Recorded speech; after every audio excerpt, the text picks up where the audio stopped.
بتوقع من زيارة البابا طالما هو رسول سلام للبنان إنه يحمل معه السلام للبنان والمنطقة.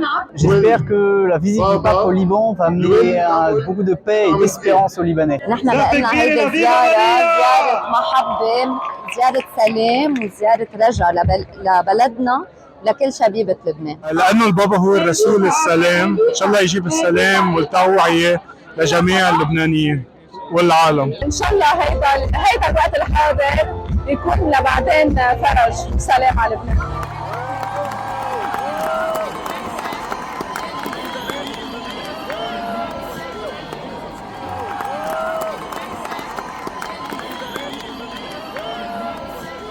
عنوان مجد هو السلام، سلام الداخل وسلام المجتمع وسلام الريجيون كلها هون بلبنان وبسوريا وبالاردن وفلسطين، خاصه هلا بهالاحوال الواصلين عليها بالجنوب وفلسطين كمان.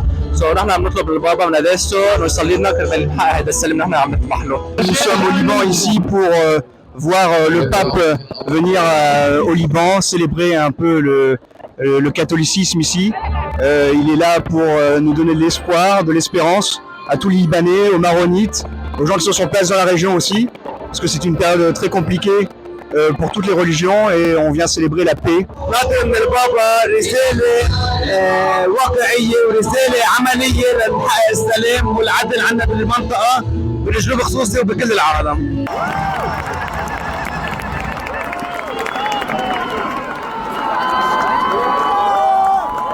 بعتقد البابا برسالته اليوم عم يرجع يذكرنا انه مصدر السلام هو يسوع المسيح، مصدر الرجاء هو يسوع المسيح، مصدر الحب هو يسوع المسيح، والمحبة هي اللغة، هي لغة الله، هي اللغة اللي بتجمعنا كلنا، كل انسان بلبنان وبأي بلد تاني.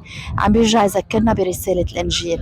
هالقد في فرح كبير من هاللقاء يلي كنا هلا عم نعيشه مع البابا، وبكلامه اللي قالنا انه انتو الرجاء، وهذه كلمة بتحملنا مسؤولية كبيرة.